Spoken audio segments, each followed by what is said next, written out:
Welcome to In24 Headline News. I'm Debbie Deer, in the heart of it. Coming up next, want to send your name to Mars? Now you can. Kenyan woman morphs plastics into material 5 times stronger than concrete, and how vitamin D fights COVID-19. Let's dive right into some news updates.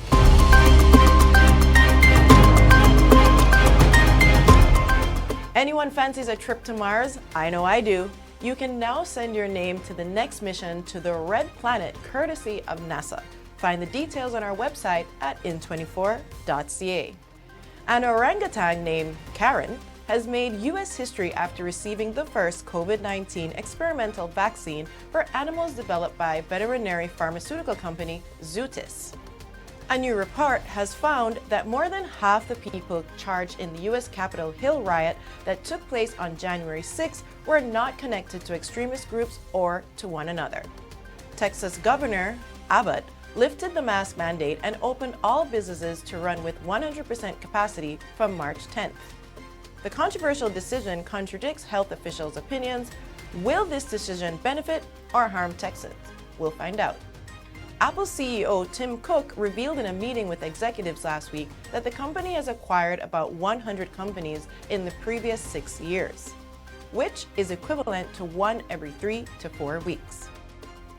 The Missouri Court of Appeals ordered Johnson & Johnson to pay US $2.1 billion in damages for its carcinogenic baby powder, which causes ovarian cancer, AFP reported. The court ruled that the pharmaceutical giant was knowingly selling products that contained asbestos to consumers. According to the Wall Street Journal, Johnson & Johnson appealed the decision to the Supreme Court of Missouri. The household name said it will also continue to sell its talcum powder outside Canada and the U.S. Scientific research has shown that new immunotherapy drugs can target 2 types of evasive cancer-driving proteins. A new study has found that over 30,000 Americans have died due to pandemic-related job losses between April 2020 and March 2021. Vacations are on the way, but the way you travel might be changing. Royal Caribbean will debut its ship Odyssey off the seas in May.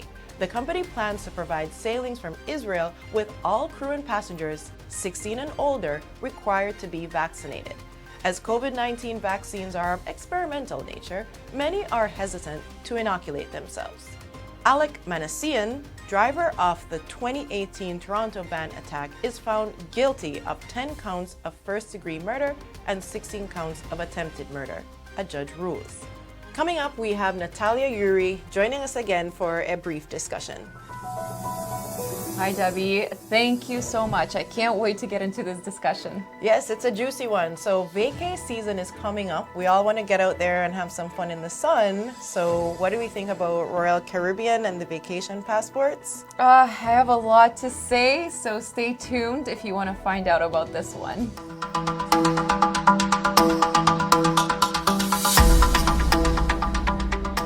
Former Ontario Premier Mike Harris is scheduled to receive the Order of Ontario for his role in handling the COVID-19 crisis in long-term care homes. A petition was launched on January 1st to stop Harris from receiving Ontario's highest honor. Over 80,000 people have signed the petition and are aiming for 150,000 more. Ontarians do not share the same belief with the government regarding how he handled COVID-19 in LTC homes.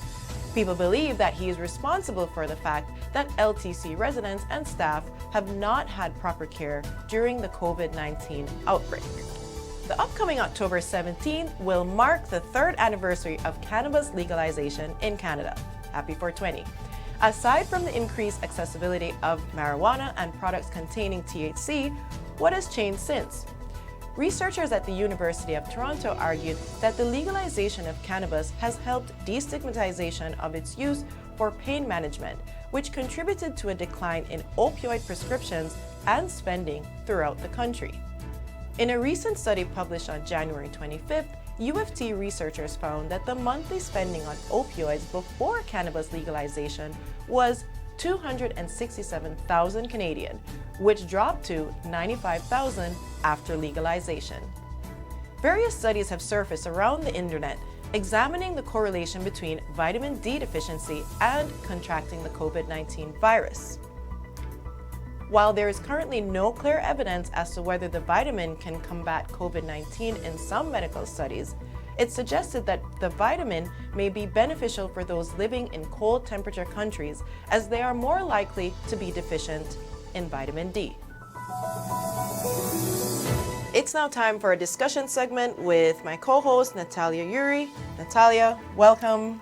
Hi, Debbie. Hello, thank you for joining us again. Thank you for having me. You're welcome. You are now in the hot seat. We are talking about fun in the sun, as I mentioned earlier, with Royal Caribbean now mandating vaccine passports essentially for their cruises. Tell me a bit more about this. So Israel is basically saying if you want to get on the cruise ships for vacation, you must get vaccines and provide proof of vaccination. Now there's an issue with that. Okay, first of all, it's not a conspiracy anymore. And second of all, when they visit these countries, wherever they want to dock, nobody else is doing the same thing. Nobody's getting vaccines or having any kind of mandates to be vaccinated or have a passport. Like, what do you think about that? Yeah, I think I'm Jamaican, so I've seen the cruise ship industry a lot in my country, and I also know that we don't have access to the same kind of healthcare in the Caribbean that, let's say, people who can afford a vaccine do. So if people are vaccinated and we become exposed to people who can transmit the virus, even if they can't necessarily, catch it or they don't have the symptoms per se, then what does that mean about people in those countries? It essentially makes them more susceptible to me. There's another point here where the vaccine trials are exactly that, they're trials. So do you really want to be stuck on a cruise with people who are going through an experimental trial? See, that's an issue, and also this isn't a conspiracy anymore, and countries are slowly, including Canada, are talking about getting the green passports, the vaccine passports, and it's a little bit scary. So if you or I want to go on vacation and let's say we want to hold off on getting the vaccines, we won't be able to go because we would need to show proof. If it works out in another country, some countries may follow the exact same protocols. Yeah, and that's another area that we need to discuss, but I'm trying to think from the perspective of people who are trying to protect themselves, in other words. So I see why people would, especially when traveling. It's just like taking, for example, a shot for a country that is prone to certain diseases. I can understand the logic behind doing it. But again, in a trial series where other people don't have that healthcare afforded to them and whereby you're still able to transmit the virus, that's where I see like things could really get problematic fast. On that note, with the conspiracy theory thing, I mean, you guys have seen at home where, 1984 has been referenced, and even people who have protested for many, many years saying forced vaccinations were going to be a thing of the future. It is now here. And if you want to go on a cruise ship, at least on Royal Caribbean, you'll have to do that. Yeah, and once again, let's say fair. If Israel said that this is what we're going to do, Royal Caribbean said, in order to use our private company or whatnot, you have to get a vaccine. Fair enough, leave it to the people that are going. But the problem is, how is this working out to the people living in the Caribbean? Because they're not following the same type of rules, and that's where my concern is. Absolutely. So on that note, we will get back to our headline news, but join us again because we will have another brief discussion coming up on a very interesting topic. Welcome back to In24 News. I'm Natalia Yuri, in the heart of it. Stay tuned for more discussions with Debbie Deer on today's topics. Are the lockdowns hurting or protecting Canadians? That's the discussion lawyer and YouTuber Viva Frey had with the president and founder of the Justice Center for Constitutional Freedoms, John Carpay, earlier this month. The two lawyers shared their mutual anti-lockdown beliefs, as Carpay stated that he believes the lockdowns are creating more harm for Canadians than good, pointing to the violation of constitutional rights and freedoms. The two spoke on length about the spike in opioid overdoses and deaths across Canada, unemployment, and deteriorating mental health of Canadians. To know more about the conversations, please visit our website and search for the story, production code A0620. Canada is launching a $100 million proposal to support women impacted by the pandemic, which will be available in 2021-2022. Women and Gender Equality Canada will direct the funding to projects supporting marginalized or underrepresented people. The government said women have been hit the hardest by COVID-19. They continue to take on the majority of the work on the front lines of the pandemic. The call for proposals is open until March 25th. Visit women.gc.ca for more information and for details on how to apply. Every minute, 1 million plastic bottles are used around the world, and the majority of them will not be recycled. One Kenyan woman got tired of sitting on the sidelines and decided to join the fight against the waste reduction. She uses her engineering background to innovate a recycling process that has diverted 20 tons of plastic from landfills in her home city of Nairobi. Zambi Mate and her company Genje Makers Ltd have created an ingenious way of using water bottles and shopping bags to create exceptionally strong building materials. The bricks they make are 5 to 7 times stronger than concrete, and Mate's stellar accomplishments have garnered recognitions from United Nations. She's officially one of the young champions of the Earth Winners. Welcoming back Debbie Deer for our final discussion. Welcome, Debbie. Thank you for having me. Nice to be in the hot seat again. Of course. Okay, so what are we going to talk about right now? Well, we're going to be talking about big tech. And as you know at home, big tech has some big profits, but there are also some big issues. How so? Well, right now, Apple recently acquired over 100 businesses in 6 years. Oof. Yeah, big time. So that is roughly one business every 3 to 4 weeks.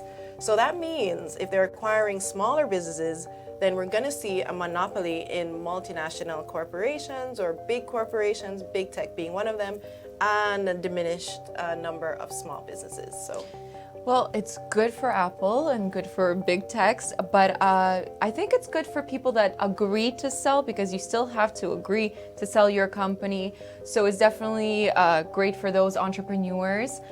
But what are the pros and cons, do you think? Well, I'm going to start with pros. Obviously, we get to have an economy that in a very hard time has the opportunity to make some money. So if you're a small business, you're able to, let's say, sell your profits for funds that you would normally be making with patronage or customers. So I'll say that's a thumbs up. Thumbs down is that when you look at the income gap or the profit margins, there is a huge disparity. So recently, I think the yearly report for, let's say, some of these big corporations, we can see here like Amazon had a whopping 973 billion pounds, which is about 1.2 trillion. Oh. Trillion. I don't know how many zeros that is. Like, I've never counted a trillion zeros, but it's a lot. And wow. Yeah. I don't usually hear that number often. Right? You hear these things when you're talking about the Federal Reserve, not profit margins. So yeah, and then we have Apple, who was, had a 1.1 trillion increase through pounds, but that actually translates to about 300 billion Canadian dollars. So we're looking at huge gaps in an economic climate where people are suffering in their small businesses. Sorry, go on. Yeah, but if, let's say, these companies buy out small businesses, are they fully buying them out or portion-wise? And what if there's like some sort of protection? For example, if they're pandemic-proof, because we saw a lot of companies like Amazon were essential, whereas small businesses weren't. So if you kind of sell a fraction of your company to these big techs, do you think that you will be able to be more protected with certain, policies? Yeah, you might be, because big tech has big lawyers. So these people have ways to protect them from certain kind of legalities that are concerned in the measures. That is true. But I do have to bring it back to the point of what small businesses are actually saying. So it's good if you have the opportunity to sell, but not every small business does have the opportunity to sell. Some people may not get approached by a corporation, or some people may be so small that it's not enticing to other slightly larger businesses. one such person is Adam Skelly. And we can plug the fact that we actually interviewed him recently, meaning you. Yes. And Adam had some really profound things to say. Like, he essentially said that his business suffered, of course, because it was closed illegitimately, according to him. And he's actually $1 million in debt. Yes, so we do have that interview coming up, so stay tuned for that. But that interview is a perfect example of what has been happening with small businesses, especially in hospitality industry. You know, the guys that are on their own kind of thing and don't have the big tech companies protecting them. But overall, what do you think about this kind of thing? What are the you said the pros and the cons, but do you think that this could restructure the economy or help it bounce faster, especially since we've been dealing with the pandemic? Yeah, I think balance is definitely essential. So if businesses have the opportunity to sell, go for it, make the money. I definitely encourage that. But if we can have some kind of system whereby we're keeping the balance of the small entrepreneurs and the people who don't have those kind of opportunities through the government, through law. Like in certain countries, if you have a heritage property or you have a historic site, then you can't come in as a corporation or business or any outsider. Places like Costa Rica, Guatemala, Cuba, those places have these laws in place so that it protects the people. Yeah, exactly. So that's what I think. That's where I think we should go. If you have any advice or any experience on this matter, please feel free to let us know. If you're a business owner or you've sold your business recently or in the last year, let us know so that we can kind of share your story with everyone else. Absolutely. Support small businesses and contact us on in24.ca with your ideas. So thanks for having the discussion today, Natalia. Thank you for having me. You're welcome, and thank you for joining In24 Headline News. Once again, remember to download the MSMU U-Mode app and visit n24.ca for our latest stories. Don't forget to follow In24 on social media to stay in the heart of it. Subscribe to our YouTube channel and ring the bell to be the first to watch our latest episodes. If you want to submit a story or connect with the In24 team, you can find us all on MSMU Social Net. Until next time, I'm Natalia Yuri.